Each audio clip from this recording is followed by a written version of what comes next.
Hello and welcome to this week's edition of the Green Wisdom Health Show. I'm Janet Lewis. And I'm Dr. Lewis. And this week we are bringing you an informative show called Better Health Through Digestion.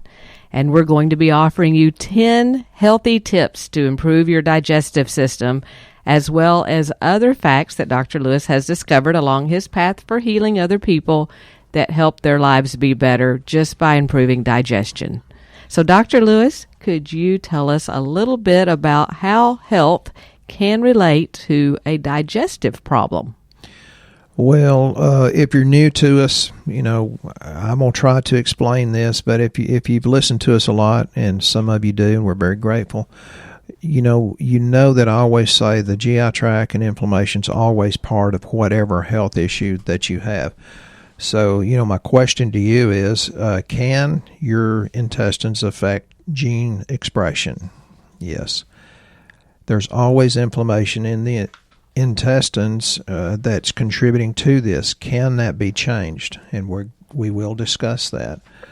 What else, or what are the major contributors to intestinal inflammation?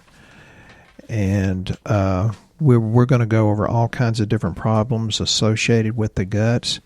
And the main thing is to give you hope, because if we can get your intestines working correctly, get your digestion working correctly, and then all of a sudden the inflammation doesn't have the overflow and go to places like your heart, your brain, your prostate, your breast or whatever, because the gut and inflammation are always, always, always part of the equation. Well, when you tell somebody that they have a digestive problem, they don't really understand what a digestive problem is. We literally had a lady that just came to our office the other day feeling just horrible, and she fills out the health survey, and anybody that writes down they're having 3 to 4 bowel movements per week is one of our key signs to, hey, you've got a digestive problem. And you're thinking, no, I don't. I've had this all my life. This is the way I've always gone. And, I'm famous for the train story. And for those of you that have not heard that, basically, if you're eating 3 meals a day, you should be passing those meals in 30 minutes to an hour. Not those particular meals, but the ones you've had before. There should be one coming through 30 minutes to an hour after you've eaten every meal. So if you've had 3 meals that day, you should expect to see 3 trains. And if you don't have 3 trains coming through, then where did they go? And that's what's happening to your digestion, because if you're not passing those and they're stuck there in your colon, all of the parts of the colon go to organ health. So it's not the organs that are just getting bad on their own. The main problem starts in the lack of nutrition to those organs. So that's what we want to help you understand today, is how to expedite your trains to get them rolling faster, and what are the signs and symptoms of you having slow digestive issues. Like the first one is a simple one. You need to keep chewing your food. And people say, well, I chew my food. We're such in a hurried state so often that we don't take time to break down the food. But Dr. Lewis and I tried this one time. You're supposed to chew and eat. You're supposed to swallow your food and chew your food 20 to 30 times before you swallow it.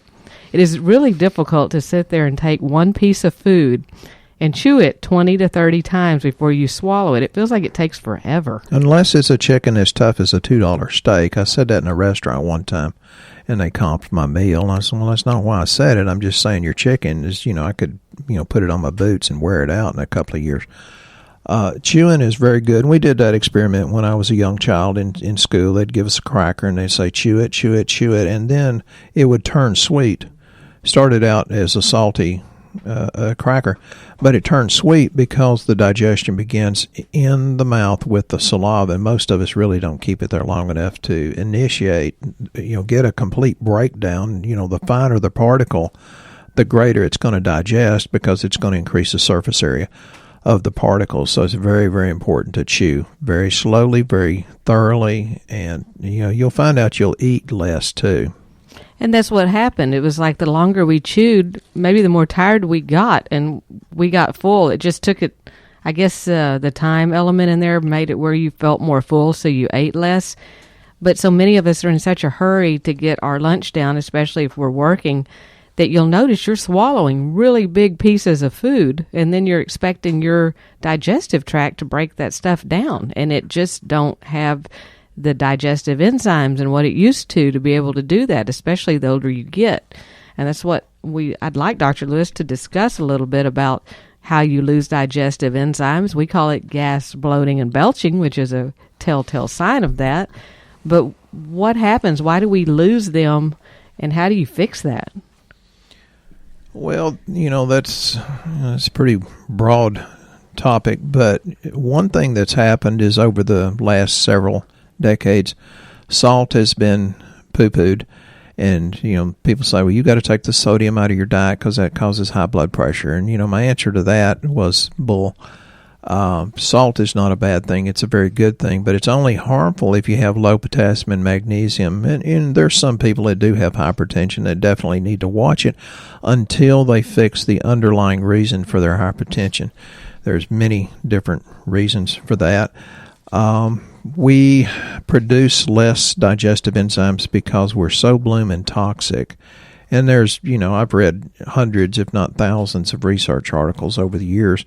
And we know that. Our government knows that. The United States Department of Health and Human Services, the Food and Drug Administration, the CDC, they all know how toxic this world is. Now, why they don't get these toxins out of our environment is anybody's guess, and you don't have to guess very far.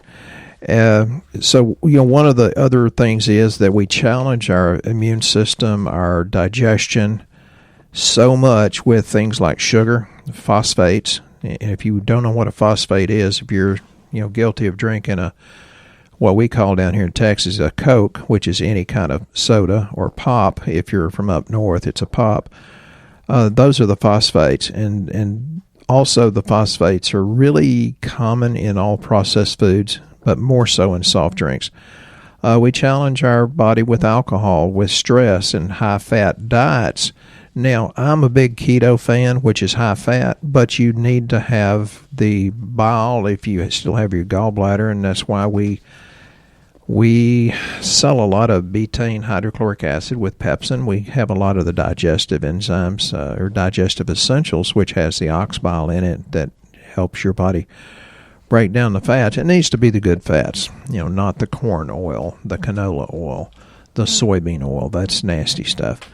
But all of these things like the sugar and phosphates and the chemicals, they lower magnesium levels. Now, even our government, as brilliant as it is, says that the best you can do with your diet is get 40% of all the magnesium you need.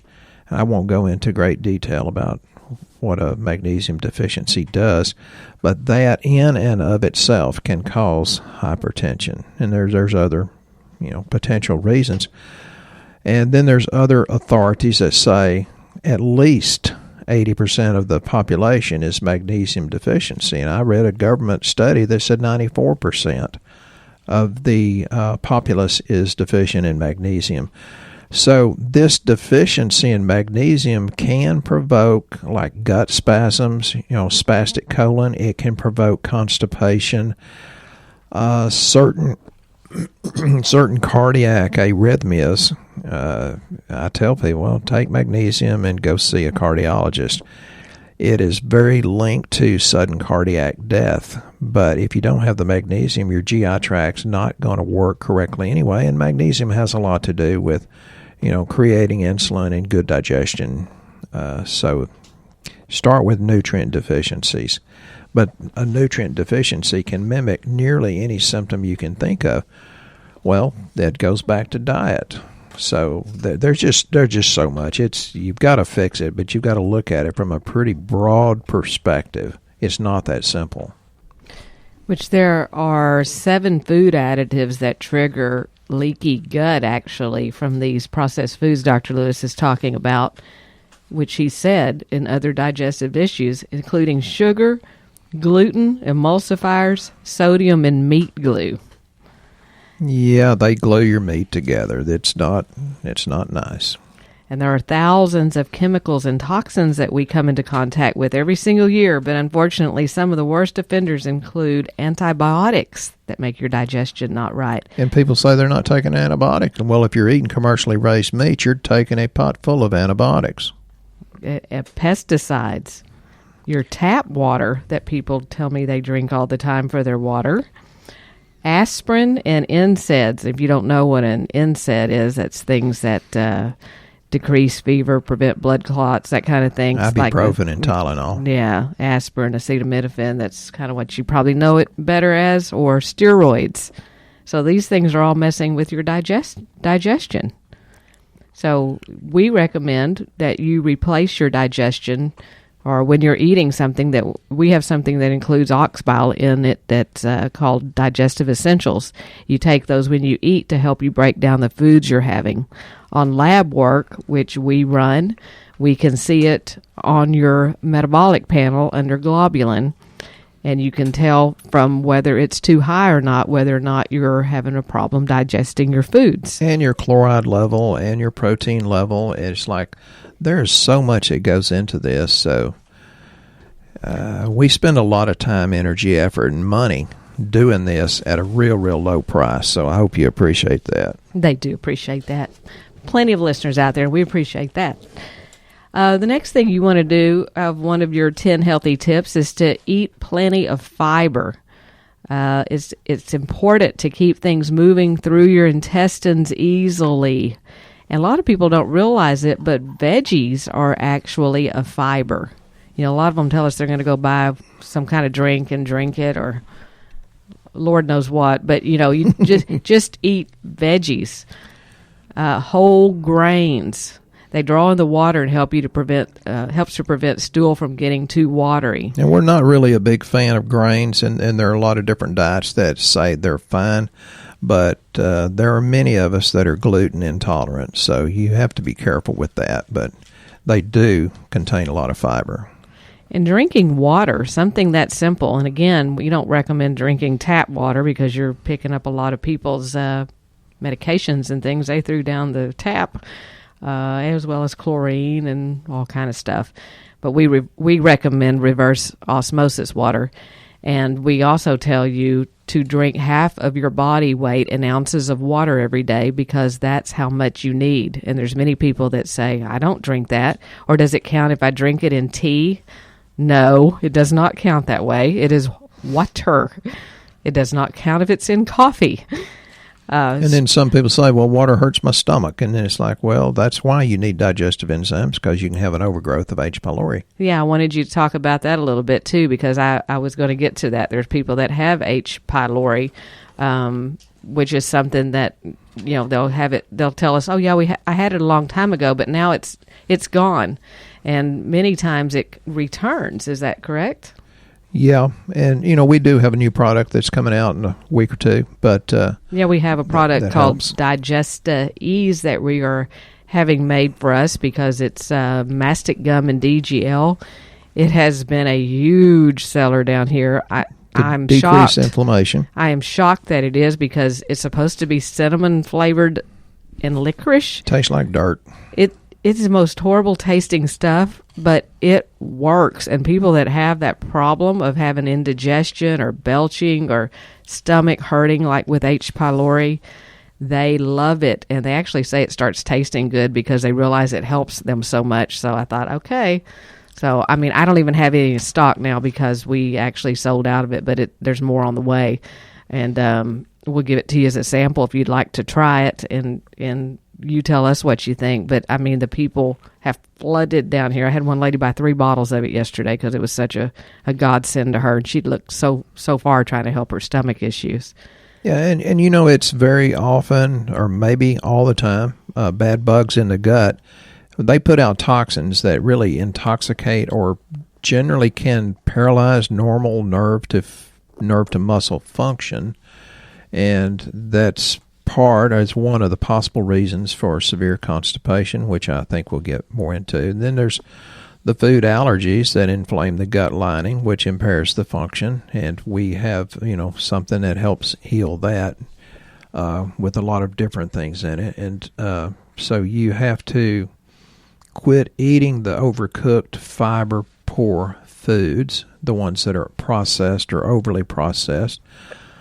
And again, avoid cheese sometimes, bread, sugar, and alcohol. And boy, that's terrible. Make sure you eat a lot of raw vegetable salads, the ones that are shredded. And people say, but I don't like that. And I say, you're not supposed to eat for what tastes good. You're supposed to eat for what helps make you healthy. I eat a lot of things I don't necessarily like, but I do it because it makes me healthier. And then lo and behold, when you get the good bugs back in your system, your taste buds can change. We have a new probiotic that is room temperature stable, shelf stable, and if you knew what kind of research went into that, you would go, holy cow, oh my God, it's FODMAP. FODMAP compliant. It's actually the only one on the market in the professional strength line that's made with this. It's not inulin. All the rest of the probiotics have inulin in it. This is a sun fiber made from guar gum. So a lot of people that have problems taking a probiotic, or they say the probiotics hurt their stomach, or make them bloated. That's usually from inulin, which is what's in all of them except this one. And we are so thrilled to be the only the carrier of this product from this company that it's called Probio Ease, if you're wondering what it is.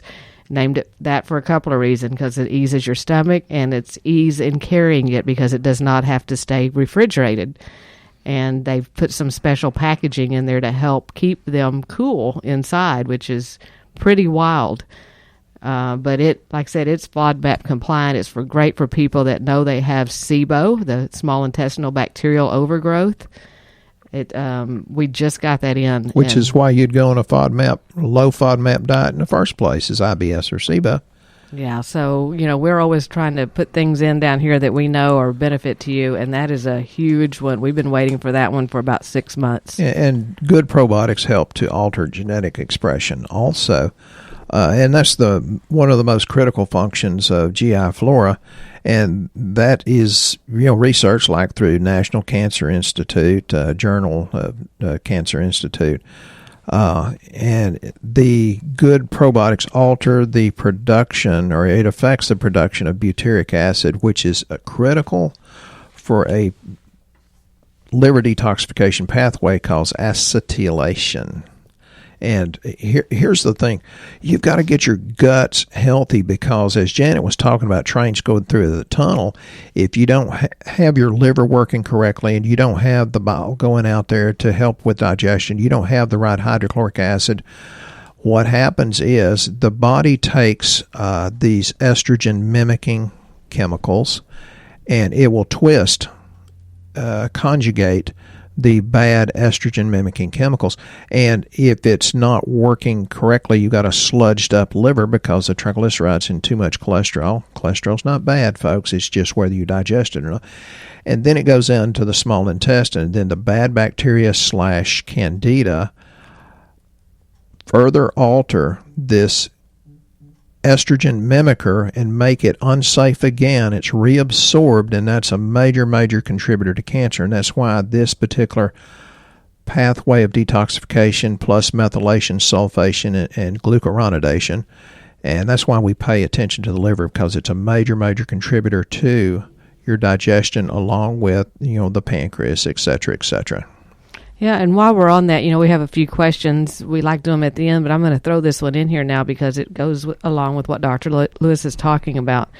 There's many of you out there doing keto, and we just had a recent question from a lady named Sherry that said she's noticing that she's getting very constipated from doing keto. I believe she don't have a gallbladder anymore, and she's wondering what can be done. And, when you're talking about how do people get past this when they're trying to do the right thing, eating meats and things, trying to lose weight? Well, there's basically two ways. You can do more fiber, which if a lot of people on keto forget that you're supposed to eat copious amounts of the fibrous vegetables.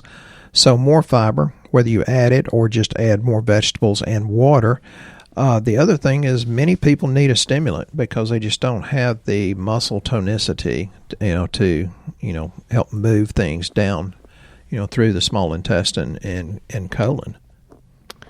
Right. And then Martin also, he's doing keto, and he says he's feeling like he's getting the keto flu. He's wanting to know how you can ease the detox process. Well, I sell a lot of something called Vital Detox, and again, you have to speed up bowel motility. Drink more water. Water is like a bus. If it's from the tap, it's so full of chemicals. The bus shows up, but it's full of people. Nobody can get on. If water is just pure, the bus shows up, and it can seat many of the chemicals or the bad metabolites, that happens through inflammation and digestion. So that's why good, clean water is very important to pick these things up and move them on down the line, so to speak. Good. And the thing I noticed is, which is one of our other 10 digestive system healthy tips, is exercise. It's amazing how when you're sitting or a very sedentary lifestyle and you don't move around, how you don't go to the bathroom well either, but you get out and start walking just a little bit or bending over and doing some yard work or doing something that makes you move. It's funny how your digestive system kicks in and it's time for things to move through the tunnel. So make sure that you're moving. When you're young, it's less of a problem because we were always moving. Now we don't want to move at all. We just want to sit in the same position in a chair. Yeah, kids are not out on the playground. They're on their phone. Yeah, and then going to sitting in a chair. The next one is reduce your stress. Did you know that your stress can actually have a lot to do with why you don't digest well? Feelings of stress or anxiety can mess with your digestive system because your brain and digestive systems are connected. And stress can lead to digestive problems like IBS and ulcers. So try stress-relieving exercises like exercising or meditating or relaxation or getting more sleep. Or sitting in the deer stand. Well, we sleep in the deer stand. Some of our best naps happen there. I really think we create most of our own stress, and I know some of it's chemical and some of it's psychological and financial and marital, et cetera, but really and truly you can choose not to get on the crazy train. I'm sorry, did I say that? I guess. If you make the decision, then you're accountable for it, but you can make a decision. And there have been times I was in a super stressful situation, and I'd say, I can choose peace instead of this. And another thing is to eat warm foods. The spleen works best with the warmth and dislikes the cold. So our digestive enzymes require warmth to break down food properly. So try eating more soups, cooked vegetables, put some teas in your diet.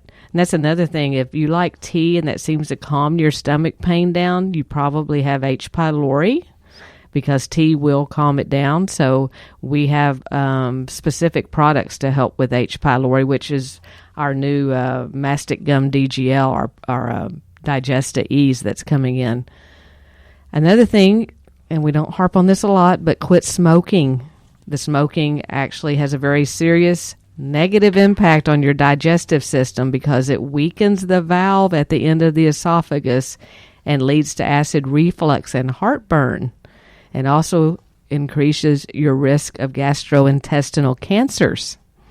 So smoking doesn't ever turn out well for anybody, does it? Yeah, and when I tell a smoker that there's many functional medicine doctors like me that won't even take a smoker as a patient, they get all offended. I said, well, I'm taking you, but you got to understand, you can't throw in enough supplements to overcome the damage you're doing to your body. So, when you have a curable illness and you leave it untreated except for prayer, and I love prayer, but if you do leave it untreated except for prayer, it's like sticking your hand in the fire and asking God to remove the flame. It takes action on our part. Thoughts and prayers are great, but if you don't have action, you're out of luck anyway. Yep. Number 8, drink less alcohol. Ever notice how your digestion's a little off after a night of drinking? Sometimes it really expedites things, and sometimes it doesn't. I learned that when I was 19. Alcohol interferes with acid secretion. stomach muscles, and nutrient absorption. So be careful not to drink too much. So, what's too much?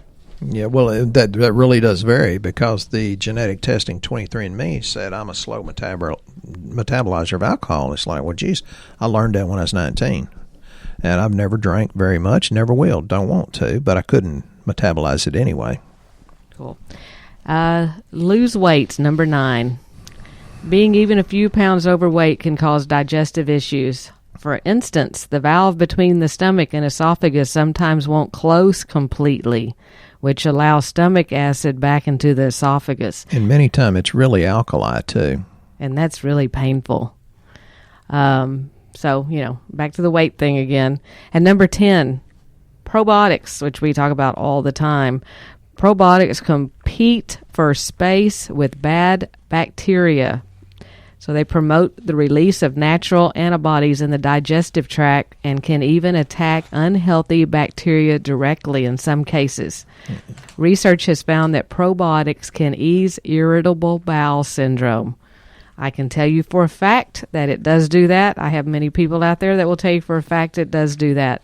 And, when we do sheets for people with supplement recommendations on it, people are like, oh, but I take a probiotic. I'm fine, or they want to leave that one off. That is actually one of the most important things that you can add in for your health is probiotics. Yeah, if you want to get technical, go read the book 10% Human. But, there was this doctor, Metiknikov, Russian, I think, actually won the Nobel Prize in Medicine in 1908 for his work on probiotics and what it did for the intestinal proper functioning. And that's 1908, and we're still not practicing enough of that. You need to ferment your own food. That's a really good thing to do. We're doing the fermentation, but we also take our own probiotics, and we take several types per night, and it's made a huge, huge, huge difference. And then we have a question also about something totally different, collagen. Joey wants to know what do you think about collagen peptides, and Marilana wants to know what are they used for. So do you like collagen? Is it useful? What's the purpose of it? Yeah, I like collagen. It's really what it does, it increases strength to each and every cell. It increases elasticity, think less wrinkles or shallower wrinkles, and unfortunately we sell more collagen just because women want to do away with their wrinkles, or they do it for prevention too, which that's wise, but it goes deeper than that, and it has a lot to do with eye health too. So you want to make sure you take a lot of collagen. We have a couple of different types here. One of them's in the capsule, which is really good. It's the bile cell collagen, which is a proprietary chicken sternal collagen cartilage extract, and then it has hyaluronic acid, chondroitin, and hydrolyzed collagen type 2, so that's a pretty high class one. Then we have a powder that's all those things, and it's just type 1, type 2, and they actually have been proven to help your body produce its own collagen. So yes, it's an incredible thing. Okay, very good. So hopefully you've learned something about digestion today. Again, if you are new to this show, go to our website, greenwisdomhealth.com, fill out the health survey. We run very low-cost lab across the United States so that you're not guessing at what's going on with your health, and we're able to see what's wrong with your digestion. If you're listening to these items that we're naming off and you're going, hey, I'm trying to do all that, I eat well, I still have a digestive problem. It can be a lot of things. It can be your thyroid's not right. Dr. Lewis said your liver enzymes aren't right. You may have high sugar. You may have high sugar because your digestion's not right, because that actually leads to diabetes, believe it or not. Or constipation, just because you're lacking betaine hydrochloric acid. Yeah, so all these things we can see on lab work, so you don't have to guess at why do you feel like you do. We run, our basic lab is 12 different lab panels that we do very inexpensively because we do not involve insurance, and it works out beautifully for all those involved because we can see the whole picture and not just the standard 1 to 3 panels you get at your doctor's office. So do that. Take the first step. It will recommend a lab panel to you. You can do it there. Dr. Lewis can call you. Either way, we're here to help you. Go to our Shootin' Straight with Dr. Lewis on Facebook and send a friend request to him where you can learn all kind of information. That's how we get all of our questions and all the fun things that we come up with to talk about, because we have a very interactive group on there. We love you guys for all being on there as well. So again, thank you for listening to this week's show. We hope you've learned something. If you have a show you would like to hear from us, please let us know, and we'll be here next week with the Green Wisdom Health Show.